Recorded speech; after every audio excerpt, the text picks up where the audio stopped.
Kembali di iNews Pagi pemirsa, mulai Jumat kemarin DKI Jakarta memberlakukan PSBB masa transisi. Warga ibu kota mulai kembali beraktivitas. Stasiun Manggarai sudah dipadati penumpang KRL. Terlebih di jam pulang kantor, penumpang diimbau tetap mematuhi protokol kesehatan dan jaga jarak fisik saat berada di dalam gerbong maupun kawasan stasiun.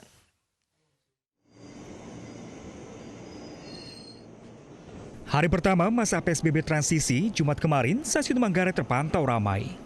Keramaian meningkat saat jam pulang kantor dari petang hingga malam. Operasional kereta komuter lain diperpanjang hingga pukul 8 malam. Kereta tujuan Bogor dan Bekasi dipadati penumpang. Petugas stasiun mengimbau para penumpang untuk tetap menerapkan protokol kesehatan serta physical distancing dan memakai masker saat di dalam gerbong maupun di kawasan stasiun. Meski protokol kesehatan diterapkan dengan ketat, namun beberapa penumpang masih was-was untuk menggunakan KRL. Ya aman-aman aja sih, cuma kalau mungkin jarak jauh, misalnya ke Bogor gitu, saya masih takut sih.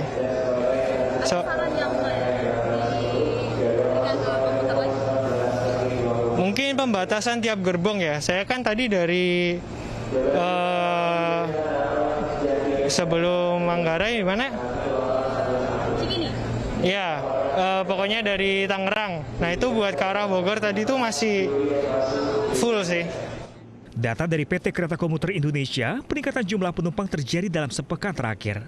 Skenario untuk mengantisipasi kepadatan penumpang disiapkan, seperti penumpang wajib menggunakan masker dan tetap jaga jarak. Rencananya, mulai 8 Juni mendatang, PT KCI juga akan memberlakukan aturan tambahan, yakni penumpang dilarang berbicara dan menerima telepon di dalam gerbong untuk mengurangi percikan air liur atau droplet. Dari Jakarta, Ririn Oktaviani, Masturi, Ardi Nugroho, iNews melaporkan. Kepadatan tidak hanya di stasiun KRL, sejumlah jalan protokol dan tol dalam kota juga padat kendaraan. Warga Jakarta mulai beraktivitas setelah Gubernur DKI Jakarta umumkan masuknya masa transisi PSBB.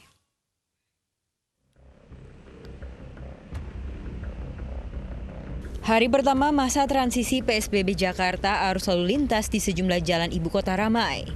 Penumpukan kendaraan mewarnai di persimpangan jalan hingga lampu lalu lintas. Seperti di daerah Tebet terjadi penumpukan kendaraan di lampu lalu lintas. Polisi pun berjaga. Bahkan petugas juga menegur pengendara yang tidak memakai masker.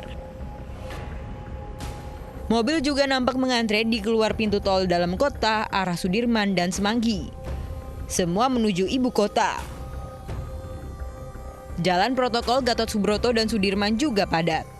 Sejumlah pengendara mengungkapkan jalan ibu kota lebih ramai dari hari sebelumnya meski belum begitu macet. Menuju keramaian sih. Yang saya rasakan itu masih sepi juga sih. Ya semacam dari Gatot Subroto, Sudirman, Semanggi agak padat dari kemarin. Kemarin kan langsung lenggang. Sekarang agak penuh. Bagi kendaraan umum hanya boleh mengangkut 50% penumpang dari kapasitas.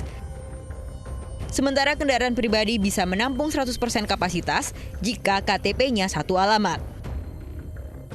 Aturan di masa transisi PSBB ini untuk menuju Jakarta yang aman, sehat, dan produktif. Tim Liputan iNews melaporkan. Sementara itu pemirsa, memasuki masa transisi PSBB, pusat perbelanjaan juga bersiap. Pengelola pertokoan Pasar Baru Jakarta Pusat semprotkan cairan disinfektan untuk sterilisasi. Pihak pengelola juga akan memperketat protokol kesehatan.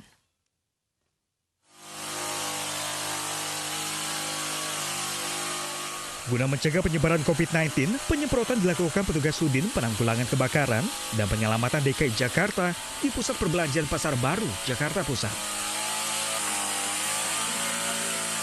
Dengan alat pelindung diri lengkap, petugas menyemprotkan cairan disinfektan di setiap sudut gedung, mulai dari halaman luar hingga seluruh kios yang ada di 4 lantai tersebut.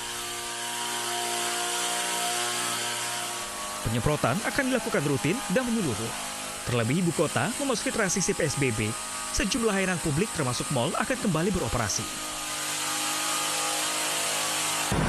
Meliputi area Pasar Baru Rayanya, kemudian Pasar Metro Atom, ini kita semua kita semprot disinfektan.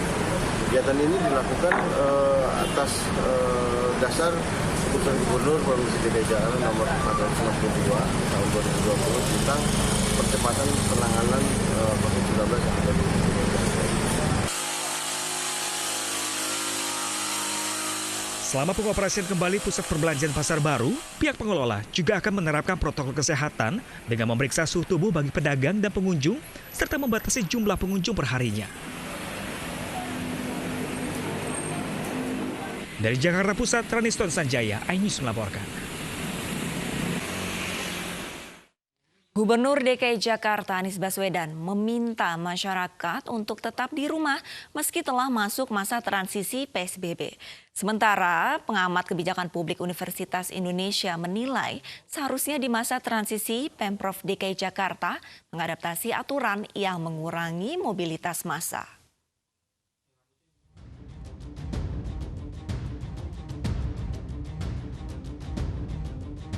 Masa transisi pembatasan sosial berskala besar DKI Jakarta melonggarkan sejumlah aturan. Salah satunya operasional sejumlah perkantoran hingga pertokoan yang sempat tutup atau hanya beroperasi di rumah saja.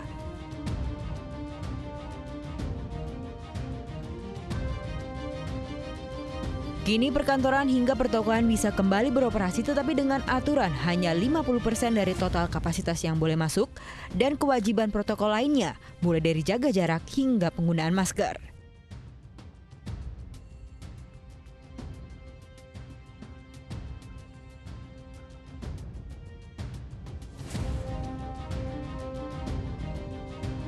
Selain itu, transportasi umum juga kembali beroperasi lebih lama mengikuti kegiatan perkantoran masyarakat. Dengan aturan hanya 50% dari kapasitas daya angkut, protokol kesehatan mulai dari pengukuran suhu tubuh wajib bermasker dan disinfeksi rutin. Gubernur DKI Jakarta Anies Baswedan mengatakan meski telah masuk masa transisi tidak berarti masyarakat bebas keluar rumah karena ancaman peningkatan kasus COVID-19 masih tinggi. Lebih baik, lebih utama tetap berada di rumah. Karena kita memang masih dalam kondisi di mana wabah ini belum sepenuhnya selesai. Bila memang harus bepergian, memang harus keluar, maka taati prinsip-prinsip protokol kesehatan. Bila kita tidak disiplin, potensi penularan terjadi.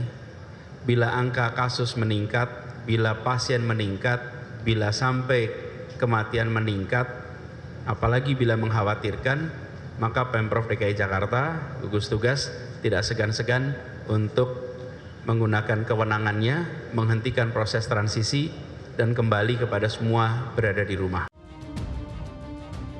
Namun masa transisi PSBB Jakarta dinilai harus lebih ketat.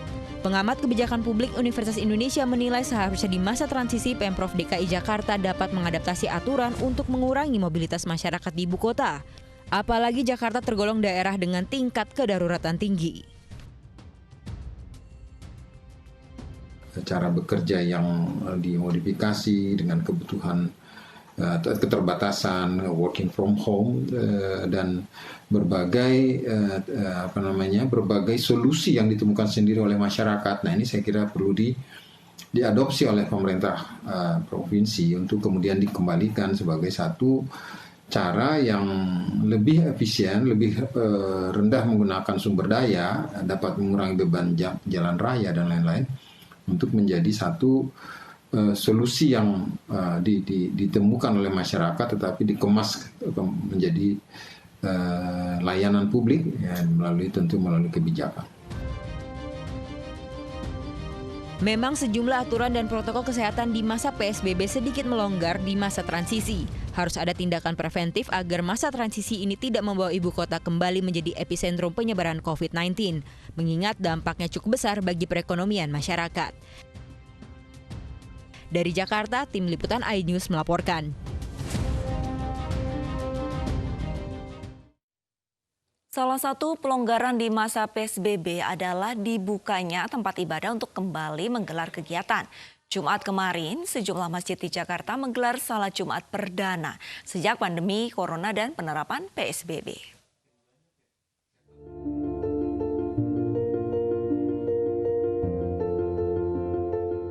Presiden Joko Widodo dan ratusan jemaah lainnya kemarin menunaikan salat Jumat di Masjid Baitur Rahim, Istana Kepresidenan Jakarta. Sebelum memasuki masjid, Presiden Jokowi dan seluruh jemaah menjalani pemeriksaan suhu tubuh dan wajib mencuci tangan. Salat Jumat diikuti 150 jemaah, merupakan yang pertama sejak pandemi corona dan pemberlakuan pembatasan sosial berskala besar.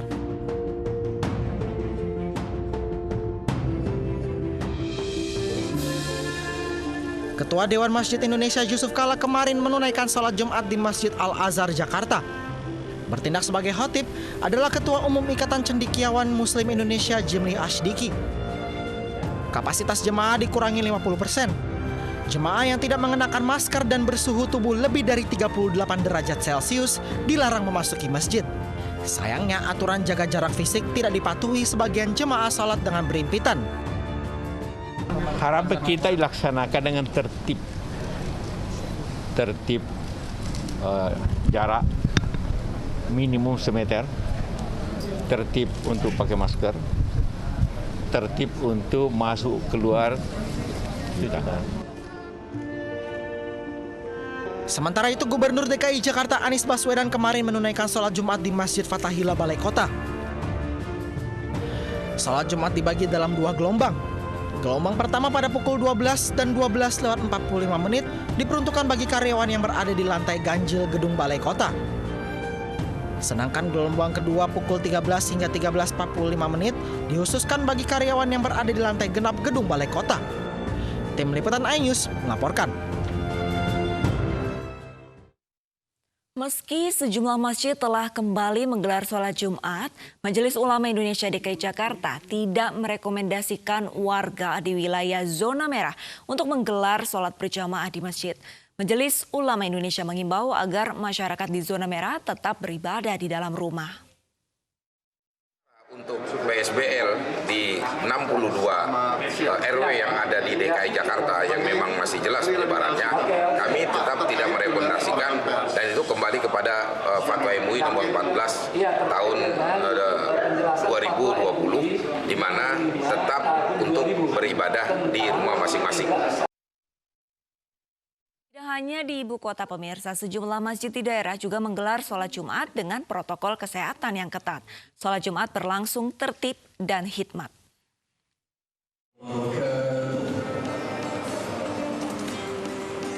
Gubernur Jawa Tengah Ganjar Pranowo menunaikan sholat Jumat berjamaah di Kompleks Kantor Gubernur di Semarang, Jawa Tengah. Sholat Jumat digelar dengan protokol kesehatan ketat. Di antaranya wajib mengenakan masker, mengecek suhu tubuh, dan mencuci tangan. Setiap jemaah juga diberi jarak 1 meter saat sholat. Di akhir sholat, imam masjid membacakan doa khusus, yaitu doa berlindung dari bencana.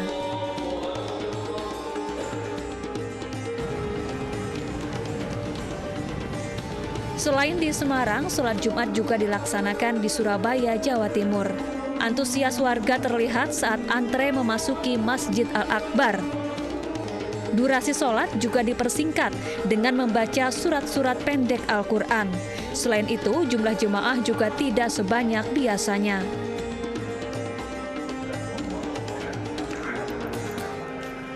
Di Depok, Jawa Barat, sholat Jumat perdana di tengah pandemi corona juga berlangsung tertib dan hikmat. Seluruh jemaah menjalani sholat Jumat dengan protokol kesehatan.